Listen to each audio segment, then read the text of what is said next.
Hello student, आपका हमारे online platform पर स्वागत है। दोस्तों, रीट मेंस की तैयारी में हम आईसीटी वाले भाग के बारे में बात कर रहे हैं और इसका जो तीसरा चैप्टर है सूचना एवं प्रौद्योगिकी के अनुप्रयोग, उसकी ये तीसरी क्लास है। एमसीक्यू प्रश्नों के माध्यम से हम इसको समझेंगे।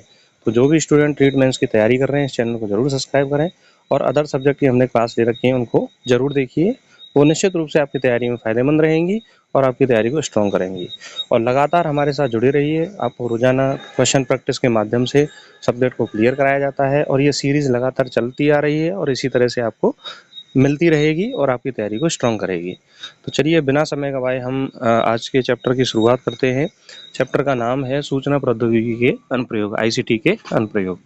तो पहला क्वेश्चन है आपका, भारत में ई कचरा प्रबंधन, ई में वेस्ट मैनेजमेंट का संबंध किससे है?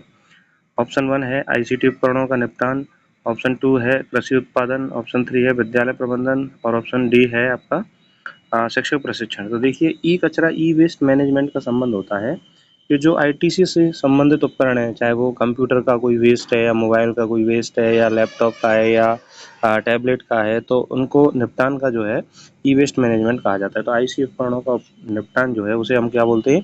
ई वेस्ट मैनेजमेंट कहते हैं। चलिए नेक्स्ट क्वेश्चन है, ये इंपॉर्टेंट है परीक्षा की दृष्टि से। आईसीटी आधारित प्लेगियरिज्म चेकिंग का प्रयोग होता है, यानी प्लेगियरिज्म चेकिंग हम किसे कहते हैं? नकल जांचने में, डाटा स्टोर करने में, प्रोजेक्टर लगाने में और मोबाइल चलाने में इसका प्रयोग होता है। तो इसका राइट आंसर है नकल जांचने में प्लेगियरिज्म चेकिंग का प्रयोग किया जाता है। तो इसका राइट आंसर आपका क्या हो गया? ए। अगला क्वेश्चन है, आईसीटी में जीपीएस का प्रयोग होता है। अब देखिए, एक क्वेश्चन तो ये पूछा गया है एग्जाम में कि जीपीएस की फुल फॉर्म क्या है। जीपीएस की फुल फॉर्म है ग्लोबल पोजिशनिंग सिस्टम या ग्लोबल पोजीशन सिस्टम, इसको हम कहते हैं। तो जीपीएस का प्रयोग सामान्यतः आप देखिए जब हम गूगल करते हैं तो किसी स्थान का रास्ता देखने के लिए या किसी जगह का निर्धारण करने के लिए हम जीपीएस का प्रयोग करते हैं। जो मैपिंग जो होती है वो जीपीएस के माध्यम से होती है। तो इसका प्रयोग कहाँ होता है? स्थान निर्धारण में, मतलब लोकेशन ट्रैकिंग में, एसएमएस भेजने में, केबल फिल्म देखने में और प्रिंटर चलाने में। तो देखिए, जीपीएस का जो प्रयोग होता है वह प्रयोग होता है स्थान निर्धारण करने में। लोकेशन ट्रैकिंग में जीपीएस का प्रयोग किया जाता है। सामान्यतः मोबाइल में भी इसका उपयोग करते हैं जीपीएस का प्रयोग। तो इसको हम क्या बोलते हैं? ग्लोबल पोजीशन सिस्टम बोलते हैं, ग्लोबल पोजिशनिंग सिस्टम भी कहते हैं जीपीएस को। अगला क्वेश्चन है, आईसीटी आधारित ई शासन, ई गवर्नेंस से नागरिकों को क्या सुविधा मिलती है? भाई, हम इंटरनेट के माध्यम से जो सुविधाएं प्रदान की जाती हैं वो कौन कौन सी सुविधाएं मिलती हैं? सेवाओं तक त्वरित और पारदर्शी पहुंच, केवल मनोरंजन, केवल शिक्षा और केवल विज्ञापन। देखिए, पहले जब इंटरनेट के माध्यम से ई गवर्नेंस नहीं थी तो उस समय हमें कोई भी सेवा का लाभ लेना था, चाहे वो बिजली का बिल भरना हो, चाहे वो कोई शिकायत करनी हो, चाहे वो कोई पैसा जमा करना हो या लेन देन करना हो, तो उसके लिए हमें उस स्थान तक जाना पड़ता था। उसमें समय भी बहुत लगता था और काम भी बहुत हो जाता था और परेशानी भी हो जाती थी। तो उन सभी के निपटान के लिए ई गवर्नेंस सिस्टम लाया गया, जिसमें इंटरनेट के माध्यम से आप इन सभी कामों को कर सकते हो। चाहे वो आपको कोई फॉर्म अप्लाई करना है, चाहे वो आपको कोई बिल भरना है, तो ये सारी ई गवर्नेंस के अंतर्गत आते हैं। कि चाहे आपको शिकायत प्राप्त करनी है या उस शिकायत के बारे में जानकारी लेनी है, वो सब इंटरनेट के माध्यम से हम ले सकते हैं। तो सेवाओं तक त्वरित और पारदर्शी पहुंच जो है वो ई गवर्नेंस होती है। उसका प्रयोग हम ई गवर्नेंस का प्रयोग जो है वो कोई भी सुविधा है उसके पास हम बहुत तेजी से और पारदर्शिता, यानी कि भ्रष्टाचार बिल्कुल ना हो, इस तरह की व्यवस्था में ई गवर्नेंस का प्रयोग किया जाता है। तो इसका राइट आंसर आपका क्या हो गया? ए, सेवाओं तक त्वरित और पारदर्शी पहुंच। नेक्स्ट है, आईसीटी में ई प्रशासन का सीधा प्रभाव क्या है? कि भाई इंटरनेट के माध्यम से जो प्रशासन है उसका क्या प्रभाव पड़ता है? भ्रष्टाचार में कमी, लागत बढ़ाना, सुविधा कम करना और जनता की भागीदारी कम करना। तो देखिए, ई प्रशासन का जो सीधा प्रभाव पड़ता है, या ई प्रशासन का जो प्रभाव है हमारा, वो सीधा ये पड़ता है कि भ्रष्टाचार में कमी आती है। क्या आती है? भ्रष्टाचार में कमी आती है। तो इसमें राइट आंसर का क्या हो गया? ए। राइट आंसर क्या रहेगा? ए। अगला क्वेश्चन है, आईसीटी आधारित ई पंचायत का संबंध है। आईसीटी आधारित ई पंचायत का क्या संबंध होता है? ग्रामीण विकास में आईसीटी का उपयोग, केवल शहरी विकास, केवल शिक्षा और केवल स्वास्थ्य। तो देखिए, क्वेश्चन में पंचायत शब्द जुड़ा हुआ है और पंचायत शब्द जो है वो ग्रामीण शासन से संबंधित है। तो इसका पहला ही ऑप्शन राइट हो जाएगा, ग्रामीण विकास में आईसीटी का उपयोग। ग्रामीण विकास में आईसीटी का उपयोग। देखिए क्वेश्चन करने से हमें क्या फायदा मिलता है, एक तो हमें क्वेश्चन करने के तरीके पता चलते हैं, दूसरा किस तरह से परीक्षा में प्रश्न बनते हैं उन सभी के बारे में हमें ये पता चलता है, और तीसरा उस सब्जेक्ट के जब क्वेश्चन हम लगातार कर रहे हैं तो उस सब्जेक्ट का बार बार हमारा क्या होता है, रिवीजन होता है, तो ये हमें फायदा मिलता है क्वेश्चन करने से। तो इस क्वेश्चन का राइट आंसर अब क्या है, ए। नेक्स्ट है आईसीटी में ई लाइब्रेरी कंसोर्टियम का उद्देश्य है। भाई ई लाइब्रेरी कंसोर्टियम क्यों लगाई जाती है? शोधकर्ताओं को ऑनलाइन संसाधन उपलब्ध कराना, टीवी कार्यक्रम उपलब्ध कराना, फिल्में दिखाना और केवल समाचार देना। तो देखिए ई लाइब्रेरी कंसोर्टियम का उद्देश्य होता है शोधकर्ताओं को ऑनलाइन संसाधन उपलब्ध कराना। इसका उद्देश्य क्या होता है? शोधकर्ताओं को ऑनलाइन संसाधन उपलब्ध कराना। तो इसका राइट आंसर आपको क्या हो गया, ए। अगला क्वेश्चन है आईसीटी का स्वास्थ्य क्षेत्र में उपयोग नहीं है। मतलब आईसीटी का स्वास्थ्य क्षेत्र में क्या उपयोग नहीं है? ये देखिए क्वेश्चन कई बार नहीं वाले क्वेश्चन बहुत पूछे जाते हैं और हमसे गलतियां भी बहुत होती हैं। तो क्वेश्चन को जब आप प्रश्न करो ना तो उनको ध्यान से पढ़ने की बहुत जरूरत है। अगर ध्यान से नहीं पढ़ेंगे तो क्वेश्चन गलत हो सकता है। तो इसमें ये पूछ रहा है कि स्वास्थ्य क्षेत्र में आईसीटी का उपयोग कहाँ नहीं है? टेलीमेडिसिन, टेलीमेडिसिन में होता है। ई हेल्थ कार्ड, ई हेल्थ कार्ड में होता है। वर्चुअल सर्जरी, वर्चुअल सर्जरी में होता है। लेकिन खेती बाड़ी में स्वास्थ्य क्षेत्र का कोई संबंध नहीं होता। तो इसका राइट आंसर आपको क्या हो जाएगा, डी। राइट आंसर क्या रहेगा इसका, डी।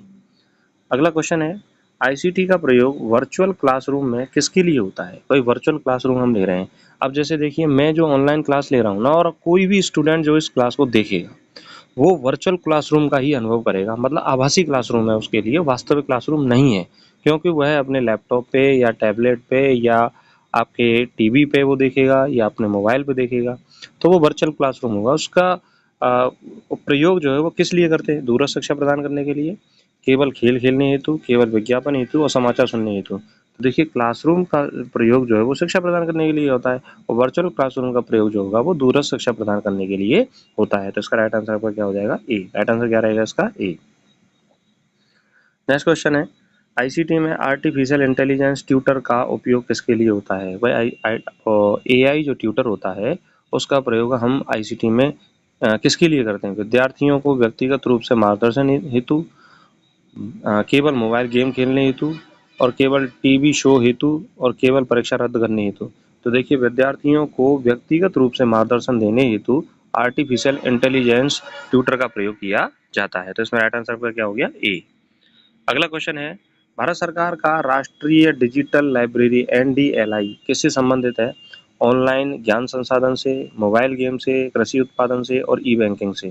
तो देखिए भारत सरकार का राष्ट्रीय डिजिटल लाइब्रेरी का जो संबंध है वह होता है ऑनलाइन ज्ञान संसाधन से। इसका प्रयोग जो है वो किसमें होता है? ऑनलाइन ज्ञान संसाधन मतलब ऑनलाइन जो नॉलेज की सामग्री है उसको प्रदान करने से होता है। जितनी भी बुक्स हैं ऑनलाइन आप प्राप्त कर सकते हैं, उनको डाउनलोड कर सकते हैं, पढ़ सकते हैं। उच्च शिक्षा से संबंधित सारी चीज़ें यहाँ पर उपलब्ध हैं। तो इसका राइट आंसर अब क्या हो गया, ए।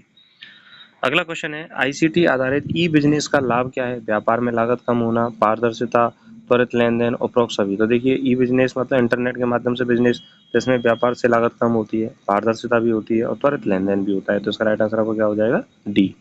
राइट आंसर क्या रहेगा, डी। तो ई बिजनेस की वेबसाइट है आपकी, फ्लिपकार्ट हुआ, अमेजन हुआ, ये सारी मिंत्रा हुआ, ये सारी क्या है, ई बिजनेस की साइट है। तो इन सभी पे ये लाभ हमें प्राप्त होते हैं। तो इसका राइट आंसर आपका क्या रहेगा, डी।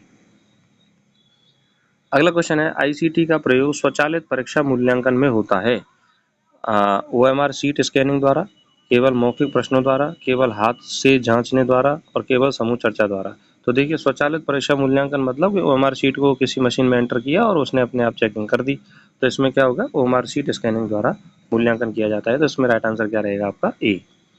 अगला क्वेश्चन है आईसीटी आधारित शिक्षा प्रणाली में हाइब्रिड लर्निंग का अर्थ है। अब देखिए हाइब्रिड का मतलब होता है दो चीज़ों का मिलन, तो उसको हम क्या बोलते हैं, हाइब्रिड बोलते हैं। तो हाइब्रिड लर्निंग क्या होगा, ऑफलाइन प्लस ऑनलाइन शिक्षा को हम क्या कहेंगे, हाइब्रिड लर्निंग कहते हैं। तो ऑनलाइन व ऑफलाइन दोनों का मिश्रण, केवल ऑनलाइन शिक्षा, केवल ऑफलाइन शिक्षा और केवल टीवी प्रसारण।